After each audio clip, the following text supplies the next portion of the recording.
जब भी मैं थोड़ा उदास हो जाता हूँ या दुखी हो जाता हूँ, तब तब मैं आप लोगों के पास आता हूँ।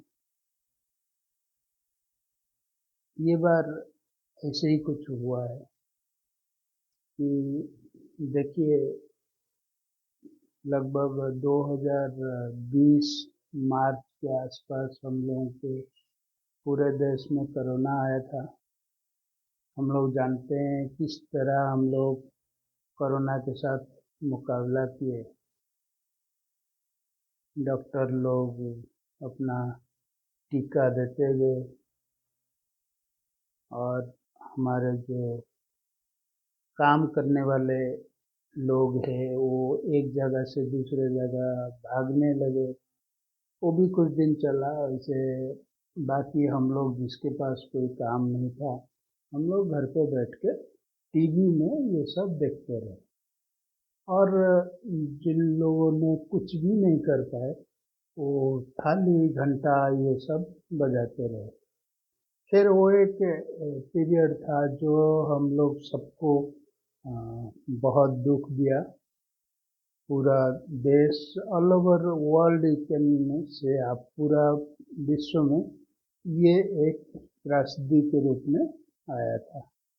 उसके बाद मेरे हिसाब से ये जो अभी उत्तरकाशी में हुआ, हमारे 41 मजदूर फंस गए थे 16-17 दिन।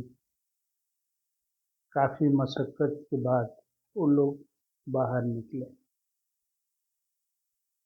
भगवान के शुक्र कि लाख लाख शुक्र है कि अ, शायद एक दो दिन पहले बाबा भोलेनाथ प्रकट हुए। एक उनका एक प्रतिबिंब दिखने लगा। शायद वो हमारा पीएमओ या जो भी अधिकारी थे, उनको शायद कोई मैसेज डिलीवर किए होंगे कि देखो बाबा, जाओ, हमारे अल्लाह के बंदे वहाँ है रैट माइनर के रूप में, उनको बुलाओ, वो आखिरी का काम पूरा करेंगे। तो सारे काम हमारे आर्मी से लेके सब लोग, इवन फॉरेन से, ऑस्ट्रेलिया से भी एक्सपर्ट आए हुए थे। आखिरी में हमारे जो रैट माइनर्स आए, वो लोग अपना काम पूरा किए और 41 मजदूर हमारे बाहर आए। काफ़ी खुशी का पल था। और बहुत दिनों बाद, जो हम लोग जैसे टीवी वगैरह नहीं देखते हैं, खास करके क्या देखे आजकल, कोई घिसा पिटा जो कंपनी जिसको पैसा देता है उसके बारे में बात करो, तो हम लोग नहीं देखते थे। लेकिन इस तरह की इंसिडेंट हुआ, हम लोग टीवी फिर से देखने लगे, क्योंकि और कुछ तो कर नहीं सकते थे। बीच बीच में रो लेते थे कि हमारे भाई लोग कैसे जल्दी बाहर आ जाए। बाकी जहाँ तक पॉलिटिकल पार्टी की बात है, प्राइम मिनिस्टर अपना काम घर से देख रेख करते थे, पॉलिटिकल पार्टी में जाते थे, उनका रैली में जाते थे, क्योंकि तेलंगाना में और राजस्थान में ये सब इलेक्शन का टाइम चल रहा है। और खास करके वर्ल्ड कप वो जो गए थे, उसके बाद वो शायद समझे होंगे कि बेहतर यही होगा कि स्पॉट के ऊपर ना जाए। अच्छा हुआ वो सारे लेबर जो मजदूर थे वो निकल गए। वो उनसे वीडियो कॉन्फ्रेंसिंग करके बातें किए, वो सब वहाँ तक ठीक था। हाँ, बीच में हमारे जो बहुत अच्छा बोलते हैं, खास करके नागपुर में जो क्लब वगैरह में कुछ कुछ बातें बोलते हैं कि मैं ऐसे कर दिया, वैसे कर दिया। करोड़ों ट्रिलियन बिलियन का बात करते रहते हैं हमारे मिनिस्टर नितिन गडकरी। उनका एक छोटा सा बाइट आया, शायद उनको बोला होगा कि भाई देखो, तुम्हारे कंसर्न का ये चीज़ है, तुम हाईवे डिपार्टमेंट में हो, तो बेहतर है कि तुम छुप जाओ, कुछ एक आध महीना 2 महीना 4 महीना छूट जाओ, नहीं तो फालतू तुम इसमें मत घुसो। अभी देखो ये धंधे की बात है, हमको रोड बनाना है। जैसे हमारे चीफ मिनिस्टर उत्तराखंड का बोले कि देखो भाई, पहले 5 लोग आते, 5 लाख लोग आते थे, और ये रोड वोड होने के बाद 50 लोग आ रहे, 50 लाख लोग आ रहे। तो कुल मिला के जितने सब प्रोजेक्ट चल रहा है हमारे देश में, उसको धंधा को देख के चलाना पड़ता है। यहाँ मुनाफा होगा, यहाँ अगर माइंस है तो रेलवे लाइन निकालो, क्योंकि कोयला आएगा कहीं पे। कुछ इस तरह की बातें हैं। बाकी जो थोड़ा बहुत एक्सप्रेस ट्रेन या पर पैसेंजर ट्रेन चलेगा, वो कोई फायदा नहीं उससे। तो इस तरह रोड का भी वही चीज़ है। और सारे चीज़ आप देख लो, ये उसके पीछे एक धंधा रहता है कि कमाई कितना होगा। और हमारे जो, देखो टीवी में तो हम लोग ज़्यादा अभी आजकल इंटरेस्ट नहीं रहा किसको वो देखे, वो कुछ इम्पार्शियल बात करते नहीं कोई। और ये जो हमारा तिहाड़ी एक है, क्या सुधीर नाम का एक जर्नलिस्ट है, मतलब एंकर है, वो जर्नलिस्ट का मैं एंकर है। पाउडर वाउडर लगा के आ जाता है, कुछ ब्लैक एंड वाइट करता रहता है। मैं तो पहले सोचता था कि वो जी टीवी में, लेकिन अभी देखा कि वो आज तक में भी आता है। फिर वो तो एक अलग सा फंडा बताया कि भाई देखो, चाइना में वो, चाइना लद्दाख के तरफ जाके वहाँ पे 5,000 किलोमीटर रोड बना दिया, और क्या क्या सब बिल्डिंग वगैरह बना दिया। तो हमको भी ऐसे पहाड़ के अंदर घुस के कुछ कुछ करना पड़ेगा, नहीं तो हम लोग पीछे रह जाएंगे। और जो हमारे एक्सपर्ट्स भी बोलते हैं कि भाई फ्राजाइल है, और ये जो है यंग हिल है, यंग, ये हिमालयन रेंज है, काफ़ी यंग है, जुआन है, मतलब जवान है अभी। तो इसका मट्टी जो है वो मट्टी इतना स्ट्रांग नहीं है, तो जिसके कारण यहाँ पे करना नहीं चाहिए। लेकिन क्या करें, ये धंधा है भाई, धंधा है। हमको कैसे भी करके, जैसे हमारा मान लो एक रॉड का या सीमेंट का गोदाम है, तो वहाँ पे लेबर जाएंगे, रॉड उठाएंगे, किसी का कुछ छिल जाएगा, किसी का कुछ कट जाएगा, उनको मेडिकल ट्रीटमेंट दो, घर भगाओ। और कभी कभी ऐसे भी होता है कि भाई अगर कोई लेबर का तबीयत खराब हो जाता है, दुकान वगैरह में देखोगे, बड़े बड़े दुकान में, तो मालिक ये चाहता है कि जल्दी से जल्दी भाई तुम अपना घर चले जाओ, मतलब यहाँ पे हम लोगों को तकलीफ में मत डालो। तो ये होता है कि उसका बस का किराया दे दिया या ट्रेन का किराया दे दिया, भाई तुम जाओ अपना घर पे देखो। तो कुल मिला के देखो, जहाँ तक लेबर की बात है, जहाँ मजदूरों की बात है, तो उनके लिए तो भगवान भी बहुत उनको देखता रहता, मतलब उनको टेस्ट करता रहता है। सारे जिंदगी भर उनको कुछ ना कुछ दुख आता रहेगा, देखता रहेगा। इसलिए एक दो लाइन मुझे याद आ रहा है कि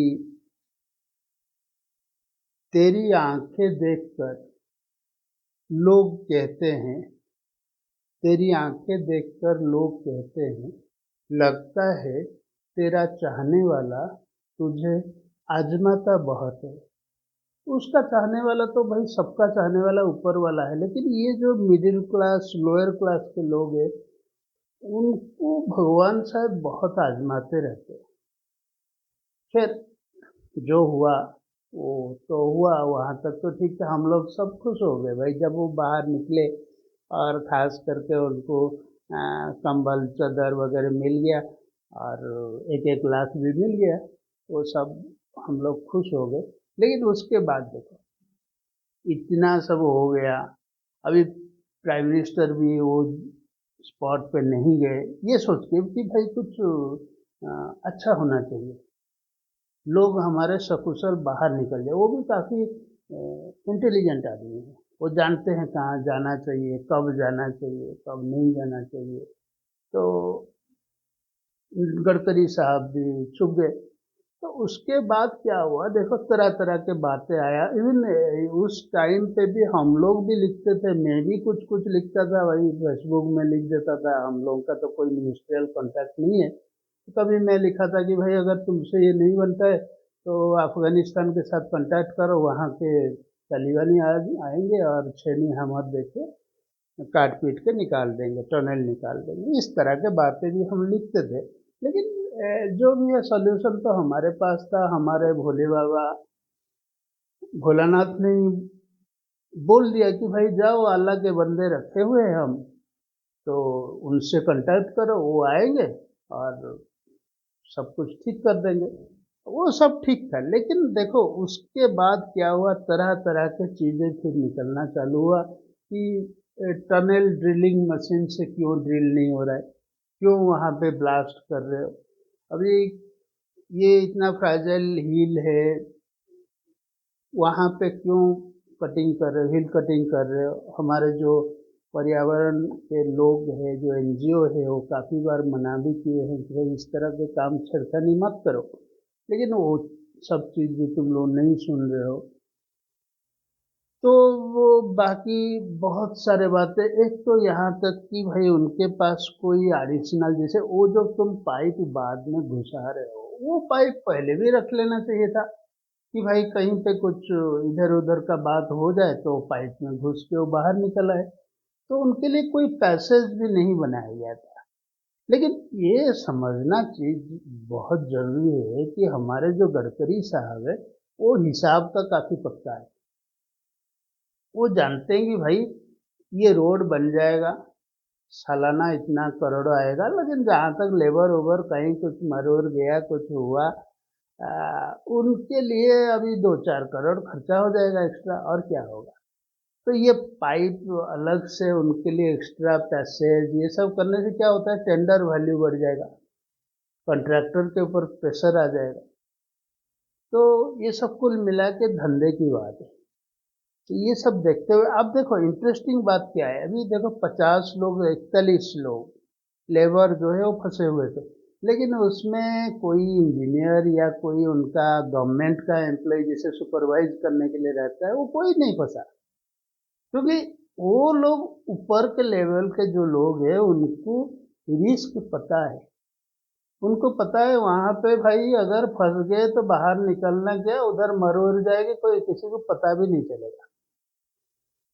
तो दुख की बात यह है कि ये सब होने का बाद जब हमारे लेबर बाहर आ गए, अभी ये अपोजिशन वालों को चिल्लाने की क्या जरूरत है कि ये नहीं हुआ था, वो नहीं हुआ था, तुमको प्रिकॉशन नहीं ले रहे हो, ये सब बोलना नहीं चाहिए। ये सब चुपचाप अपना घर पे बैठ जाना चाहिए। वैसे भी 2 दिन बाद फिर से इलेक्शन रिजल्ट आ रहा है, तो 1 दिन बाद शायद आ रहा है, तो वहाँ पे अभी अपना मस्ती करो कि हम जीत गए, हम हार गए, हम इसलिए हारे, हम इसलिए जीते, ये पप्पू है, ये जलेबी है, ये पनौती है, ये सब बातें करो। ये फालतू ये लेबर क्लास को लेके तुम इतना क्यों करते हो, 10-20 मर जाएंगे और क्या होगा।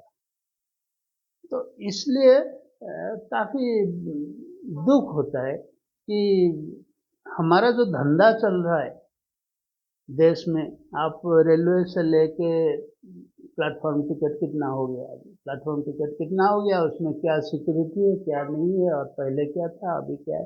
अभी देखो धंधे, मेन चीज भाई धंधा, और वो धंधा के वजह से हम लोग कुछ भी करेंगे, हमारा सरकार कुछ भी करेगा। और जहाँ तक तुम फंसोगे तो थाली है ना, थाली है, घंटा है, बजाते रहो, वो ऊपर वाला है वो देखेगा, वोट हमको दे दिया करो। तो ये हमारा पॉलिसी है, ये पॉलिसी की तरह लेके हमको आगे बढ़ना है।